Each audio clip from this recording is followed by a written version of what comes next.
Hello, and welcome to another episode of KMM's Mobility Matters podcast. I am your host, Arlene Holt, and today I'm here with Christina Fowler. Hey, Christina. Hey, Arlene.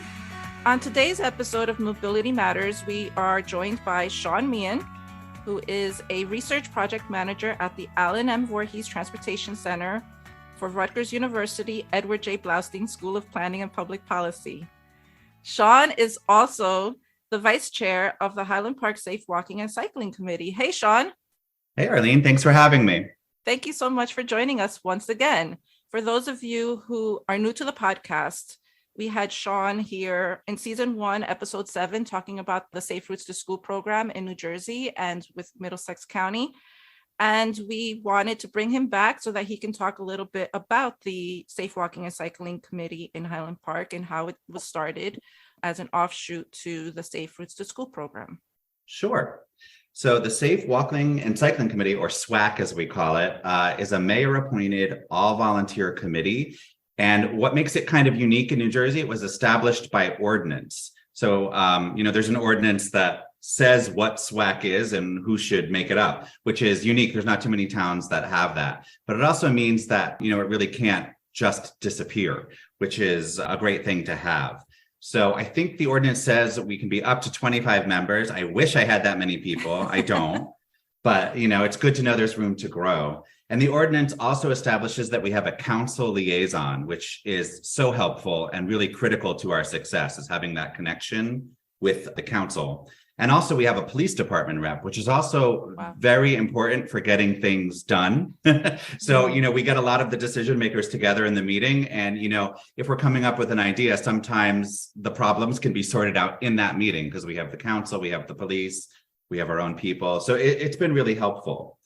So basically, the goal of SWAC is to advise, review, and monitor implementation of policies and programs affecting travel on foot and by bicycle within Highland Park, and also between our neighboring communities and Rutgers University. So we have a lot of people living in Highland Park who commute to Rutgers every day across the Route 27 bridge. So that's basically the goal. Kind of how it started dates back to there was a complete streets advisory board in town. We actually had Peter Bilton, who used to work at KMM. I believe he ran that. And that board was made up, there were more municipal officials on it than volunteers. So their goal was a little more streamlined to doing a complete streets policy. And kind of when that policy was implemented and, the policy was passed, the group kind of fell apart a little. Mm-hmm. Peter was our Safe Routes coordinator at KMM, but he also lived in Highland Park. So we were lucky to have him. The next idea came out of Safe Routes to School, and we decided we wanted to do a school travel plan. And since Highland Park is so small, we were just going to incorporate kind of all the schools into this school travel plan. That's something we did. And the Safe Walking and Cycling Committee was kind of reborn out of that effort. We had some council members involved. We had a lot of volunteers. It went really well. Our council members who were interested in seeing walking and biking and more improvements in town really wanted to, build on the excitement of that school travel plan and keep this group together. I believe the idea came from a former council member who approached my colleague, Trish Sanchez, who's the chair of the Safe Walking and Cycling Committee, about helping to put together this committee. Yeah, in a way, our Safe Routes to School activities kind of spurred the creation of the committee. How did the volunteers become part of SWAC? Was there like a application process, or how was that handled? Initially, we kind of had an idea of who would be interested. Again, a very small town. So we kind of had an idea who might be interested. So we're officially mayor appointed, but anyone's welcome. But then the mayor would officially appoint you if you want to be a member. Basically, at the beginning, we kind of had an idea who might be interested, and then we relied a little bit on word of mouth. So we knew you were interested. We might not know your friend. Bring your friend in. As I said, we're still not anywhere near that 25, but right now we have a dedicated kind of core group, which has been great and kind of comes from a bunch of different perspectives, which is nice. So, I'm always thinking about safe routes to school and children and, making sure things are better for children. And we have folks who, also volunteer for other committees like Universal Access, which is more about making sure everything's ADA accessible and people with disabilities can get around. Having these perspectives and the common ground that basically what we do for one group is good for all groups. It's really great. The people we have right now are pretty dedicated, and it's been a great situation. But as you know, we meet new people. We're always so one of my newer colleagues lives in town now. And Trish and I were like, hey, why don't you come to our meetings? So, the recruiting never ends, but it's been mostly word of mouth, I guess. Right. Right. And the fact that it's an ordinance, I think, is a fantastic idea, because having that council liaison and that police rep, that really it's a game changer. Now, as far as the group is concerned, I'm assuming you meet monthly. Yes. The agenda is based off of something that you create, or is that something that, comes from council? A little bit of both. So Trish usually creates the agenda, so I can't take credit for that. We usually have a lot of ongoing business and projects we've been talking about. So half the agenda writes itself because we're continuing conversations, we're getting updates. And then as things come up, so a lot of times we'll get, hey, this is happening, we should talk about this, from our council liaison. So there's always something happening. We never struggle to put together an agenda. So usually we have too much to talk about. So that's always a good problem to have, right? Yes. Lots of projects going on. But we've been pretty successful getting some things done, which is great too, because that kind of helps with momentum, because people don't want to really be part of a group that's not doing anything. Right. So, the school travel plan we did with KMM, we've used that to get 2 Safe Routes to School grants. So we got one in 2016 and 2018, which is being implemented now. And a lot of it is things that, is great for school children, but also anyone who's going to walk in town, because we have a lot of missing curb cuts and some strange infrastructure in an old town. I know there was one section where there was actual steps in the sidewalk, and I think one of our grants is going to get rid of the sidewalk steps. So, things that were cool in the 40s that we don't really do anymore. Right. Some of that we're still dealing with.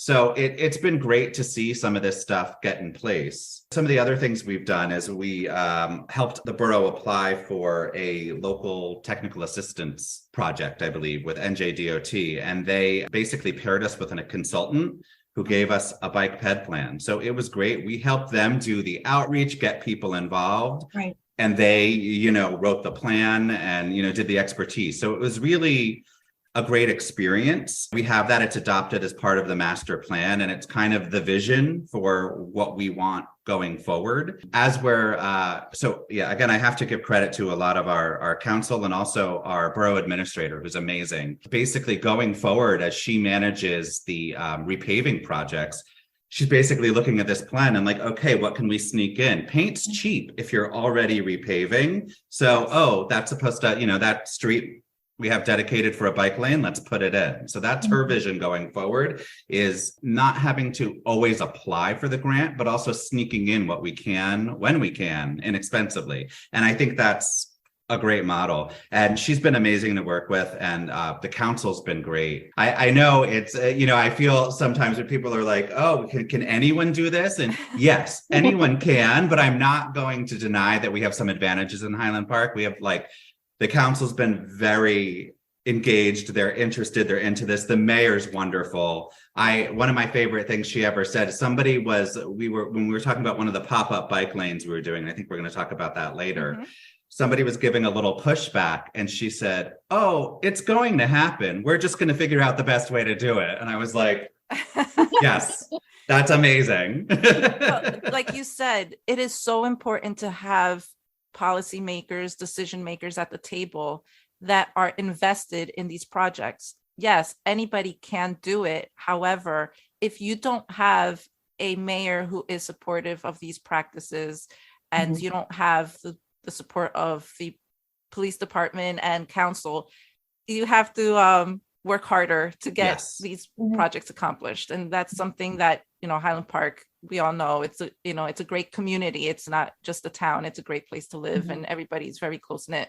Our first council liaison, Susan Wilkowitz, who unfortunately has passed away, was just such an amazing person and such a visionary. And I credit a lot of this because, I used to work at KMM. I still, Safe Routes School Resource Center. A lot of times what we do is we're going into these towns trying to convince them to do interesting new projects. And sometimes it's a tough sell.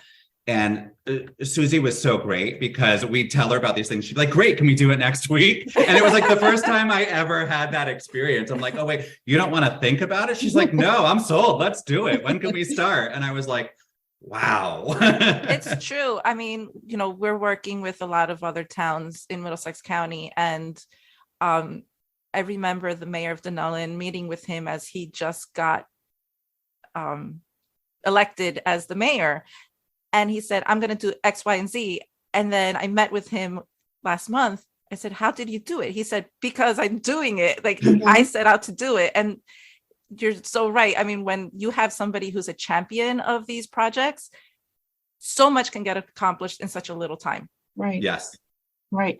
And sometimes when we meet with other towns, as far as like the challenges that they face, they said, oh, well, this is a county road. Oh, no, this is a state road. And I have to tell you, Sean, we always say, hey, listen, Highland Park is crisscrossed with state and highway and local roads, and they're able to get it done. And they are able to get it done because of the incredible team that you have put together.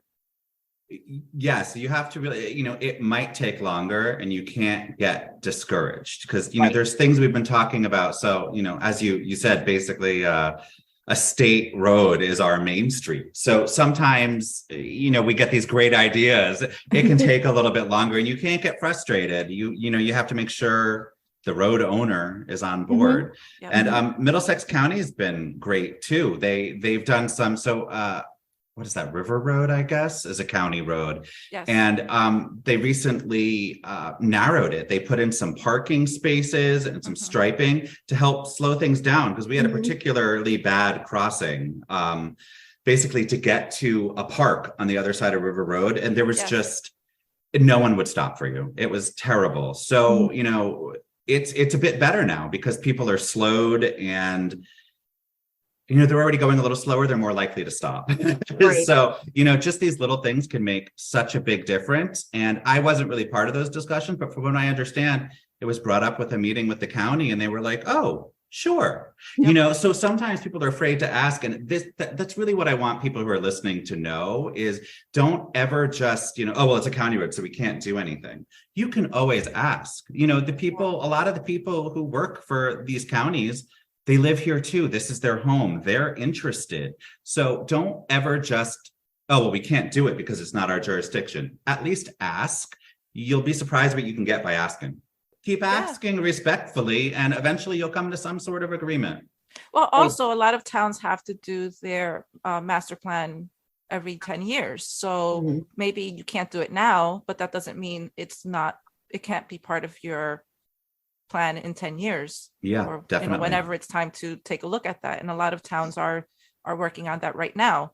So it's always important to ask and to make those relationships so that when there's an issue, it can be addressed. And I do know that Middlesex County is working very hard to implement a lot of bicycle and pedestrian safety improvements within the county. So we're really looking forward to those infrastructure improvements in the future. Definitely. When these towns are doing these master plans, there's often a public component. If you're trying to start something in your town, go to these public meetings. Other people there who will also be interested. This is how you meet the people. This is how you form your group. It might not always just come together with the mayor asking you to start a committee. You might meet other people at these public meetings. This is how you can see who else is interested and get your group started. So that just made me think of that. That's excellent advice. Excellent advice. Because I'm not here to tell you it's easy, but there's a way to do it. And there's always someone else in your community who's interested. You're not the only one. And you're right about that, because I feel like that's one of my frustrations is that we don't have a safe walking cycling committee in town, and we're a very large town as far as acreage is concerned. So I could see us benefiting from that. And you're right. I'm sure there's plenty of people in my town who are interested in the same issues that I am. Why not start by finding those people and creating our own committee, and hopefully, the mayor and council are also on board. So thank you for that. So as we were talking about some of the infrastructure grants, you mentioned the Safe Routes to School in 2016 and then 2018.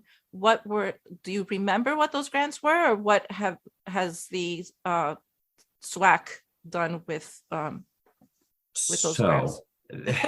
That's happening now because, if you're familiar with federal grants, they take a while to get okayed, to get going. So I think some of the 2016 improvements are actually going in now or had just recently gone in. I went for a walk recently and there was a lot of new curb cuts and, new grading at the curb cuts, beautifully ADA accessible, just perfect. So it was great to see that. And I believe that was related to our Safe Routes to School grants. Wow. So we kind of, again, it's a small town, but we did segment it a bit with the grants. I believe we were looking at the south side of town with the 2016 grant and more the north side and kind of what we call the triangle, which is separated by, what is that? Woodbridge Ave and 27. County Road. Yes. So, I believe, and then in the 2018, there was a little bit more of the triangle in the north side. So it was kind of a way to systematically think about it. And a lot of what we were doing in these grants was just trying to fix some of the bad curb cuts and make sure that places where most of Highland Park has sidewalk, but there's a few places where things don't connect. So it was kind of making some of these connections and then, fixing a lot of old infrastructure that, was okay at the time. It's an old town, but it's not, it's not what we would do today if we were putting it in. So, making it so, because, what you really don't want to see when you're walking around, and I see it all the time. You see someone in a wheelchair or in a power wheelchair or something, and they're in the street. They're not there because they're having fun. They're not there because they want to be. They're there because they have to be. Yeah. And I hate seeing that. So that means there's a problem. There wasn't a ramp. The sidewalk's uneven. So I want to make sure that, people of all ages and abilities can get around this town, take care of their business, and get back home safely. That's my personal goal. And what about technical grant from NJDOT? Can you talk a little bit about that, what that entailed? Sure. So that was, and they may have changed the process recently. I'm not exactly sure what's going on with the local technical assistance. I'd have to reach out to NJDOT again. But when we applied, it was a fairly simple process. There was a form. You kind of wrote out a problem statement, which I wrote. It wasn't that hard. And here's my extra plug for KMM. A lot of the language I used to write that and that we've used for other grants came directly from our school travel plan. So KMM will help you do this school travel plan. And if you're not in Middlesex County, there's other TMAs who will help you. And this document has just so much information and a lot of language you can borrow to plug into other grants. So it was nice to have, I felt like I was back in school again. I had all my sources on my desk and, you just pulled bits and it wasn't that hard to pull this together. It's a small town. Our borough administrator is great, but she has a lot to do. So anything we can do to give her a leg up for these things. Once we get the grant, she has to manage it. That's how these things work. But if I can help her with the background, then that's something we can do. So it was a pretty simple form and we filled it out. And what's great about that program is there isn't actually money exchanged. So it didn't really Terry didn't have to fill out, that's our borough administrator. She didn't have to fill out a ton of paperwork or anything like that, or worry about financing or getting reimbursed. We were paired with a consultant that DOT had on call. DOT told them what we wanted. They said, yes, we'd love to do this. And we came together. And so from our angle, what you're agreeing to, somebody's not just going to hand you a project. What you're saying when you participate in this program is, we're going to be a big part of this. We went to a lot of meetings. We had public input sessions. So that was kind of on our town, was to make sure we got the people there and were an involved process. But the consultant actually did the plan and wrote the plan. And that's very valuable. Otherwise, I don't know how we would have gotten that done. So yeah, that was a great experience. During our previous podcast episode, you did talk about some of the projects that the SWAC committee did to improve pedestrian safety, bicycle safety. And one of them was the pop-up bike lanes. Can you talk a little bit about that? Sure. So yeah, I guess we've been talking a lot about planning so far, but we also do, things out in the community to kind of increase visibility, get people thinking, get people talking. And again, KMM's helped us with this too. We do a bike rodeo every year with the schools. So we partner with the schools and, teach the kids safe bicycling skills. So that's just a great visual. And from a public outreach perspective, usually parents come to these things with their kids. It's a great opportunity for our group to put up our own little table and, like, hey, what are your concerns? And, we hear from parents who is, a target demographic. I want to know why parents won't let their kids walk or bike. What scares them? Mm-hmm. So it kind of works out for everyone. And we try to go to, like, if there's a street fair or an environmental event, we put up our little table. And what we've always tried to say is, what are your concerns? I'm not just there to hand out bookmarks and hand out information. Yeah. I want to hear your concerns. And I think people have responded well to that. So we try to do things like that. And then we've done some demonstration events. So we did 2 pop-up bike lanes. Our first one, it was a big undertaking. And I don't think the people were ready. We learned a lot from that event. Some of my lessons learned is, you may think you told enough people, you didn't. Politics is important. We needed to get out there and, make sure we had a little more support. And another thing I learned there too was you need to record the positive feedback. Yeah. I was out there all day at this pop-up bike lane, and there were parents, kids, all kinds of people telling me how wonderful it was. Wow. I didn't write any of that down, which was so dumb thinking back. I didn't have their names. I didn't really know that many people then. I didn't know who they were, but I know at least 40 people told me how great it was. Like 2 cranky people show up at a council meeting to complain, and all of a sudden it's a problem. Yes. So our first one, while I thought it was a great experience and it was fun, and I know people responded well, there were some loud voices complaining about it. Mm-hmm. So we did a second pop-up bike lane, and it was a completely different experience. It was a smaller area. So it was a smaller street with a known problem and supportive neighbors. We told the neighbors we were doing this, and they were like, yes. Wow. Please do this. So it was a different experience. We definitely had the support of the people living on that street, and they came out, they loved it. They're like, so when can we make this permanent? I guess some of my advice would be, you might have your dream project, but maybe start with something that you think is a little bit more of a win. That really, the second was just such a more positive experience. We got no complaints. Everyone loved it. So that one is on a street called Walter Avenue, which is a one-way street. It connects to River Road, and there's a park across the street from Walter Avenue. Yes. So it's over by the new development, right? Yes. Mm-hmm. Yeah. There's no great way. And then there's it's the less hilly of 2 roads. So people on bikes were going the wrong way on a one-way road. Up this bike lane now people can travel in both directions in this bike lane. It kind of establishes them, so it makes it easier for people to bike from their park into town. No one wants to have to ride up a hill. So people were doing this anyway. We wanted to make them safer and kind of encourage it. And the neighbors loved it. They were like, this is a great idea. We did that, maybe that was 2 or 3 years ago. I can't remember, but it went well. It was pre-COVID this happened? Yes, it was definitely pre-COVID. We did the pop-up. Patience, these things take a while, but it did go well. People liked it. And we knew a new development was coming in on Walter Avenue. So as part of that new development, the borough was able to request that the developer put in the bike lane, basically as we had it. I think it might have even been earlier this month. Maybe it was November. It's in, which is just such a great thing to see because, and I'm not claiming responsibility, but if we hadn't tried that, I don't know if the borough would have thought about it to request the developer to do it. Again, these things don't happen overnight.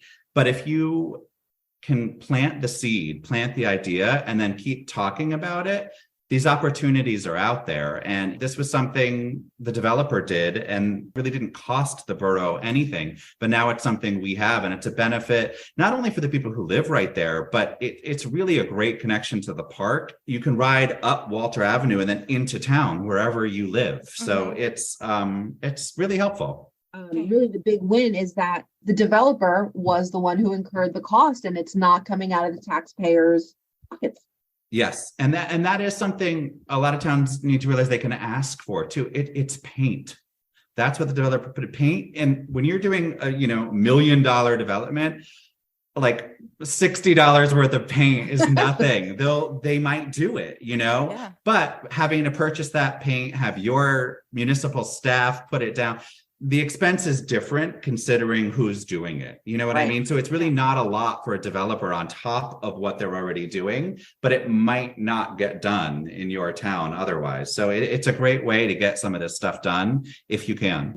How has the projects and policies been affected by the SWAC committee? So in a way, we talked about this a little bit. What kind of spurred the whole thing was starting our complete streets policy, That's right. which is a little bit old now, and it's something we're thinking about updating. So again, this is something we're hoping to update using DOT's new complete and green streets model. Right. And it's definitely something there's interest for in Highland Park because we have a very active environmental committee as well. So this is something I'm a little behind in. That's something I said I would get started on. And, again, small town and people are so busy, but yeah, I have to find a time to meet with the borough administrator and just kind of talk through some things because there's a very helpful model. So if this is something, your community is interested in, there's a great model policy and guide, and that's available online. It's available on my Safe Routes NJ website as well. I'm familiar with my community, but I don't know everything. And it was something as me as like a regular person could really get started. So there were some questions I had because it points out, this group will be responsible for this. So there's certain things I didn't know, but, once we get moving, we can probably, sitting down with some other folks at the borough and just talking through it. I think like in an hour or two, we could probably complete it. Right. Do some editing and then hopefully get it approved. And I think it will be once we finally, find the time to do it because there's already an interest for such things in Highland Park. And we do have some green infrastructure on some of our streets already. I think this is definitely something we can get done. And that's kind of some of the things I'm looking to do going forward. Some of these more like lasting change, because once you have that policy implemented, and if you can get it passed as an ordinance as well, then you kind of have to do it, which is an amazing thing. Yeah, and as you said, the borough administrator continues to look back on those policies and say, okay, this is what we have to do because we've already adopted it. So it's great that there's a map for future borough administrators and future council people to look back on and say, this is what we've done, this is what's in our master plan, this is what we need to get accomplished. So you never really stray very far from your idea of improving accessibility within the town. That's right. And it just kind of makes your idea a formal thing, which is very helpful. But again, I want to take it back a little because we're talking about, policy change and things like that. And I don't want to scare people. You can start small. And I personally, here's my Safe Routes to School plug. Safe Routes to School is an amazing place to start, especially if you don't think you have a ton of support in your community, because, granted, everyone seems a little bit grumpier these days, but it's really hard to come out publicly and say you don't support safety for children as they travel to and from school. Who wants that to be their political platform? Nobody. So it's really a great way to start. And even I stress it all the time. What you do, what's good for children is usually good for everybody. The improvement is it's good for people with disabilities. It's good for any old adult walking around, any adult, any age, any ability. So these things help. And it's politically, it's hard to say, no, I don't want to help children. So it can be your foot in the door, and there's a lot that can be done. And, you can start in a school neighborhood and just kind of work your way out. Looking ahead, what is your number one goal for this year for SWAC? Wow. I have a lot. My number one is, now you got me thinking about that complete and green streets ordinance again. So that's one thing. But one of the other really exciting things that's happening in town is, and again, I don't know all the details, but there's the town received some funding to do a feasibility study for something that's been a long held dream of our council liaison, our former council liaison, Susan Welkowitz. And it's something, it seems like it might finally be coming together. So we have 2 county parks and they're both on the river, but you can't really get between both of them. So one of our dreams is to have a river trail between the 2 parks, connecting the parks. Right. And the borough recently got some funding to do a feasibility study. And I think that's going to be happening in this current year. And I believe the study will kind of give us everything we need to know to then go forward and fund this and, figure out a way, probably have to apply for more grants to get it, but it should give us what we need to do this.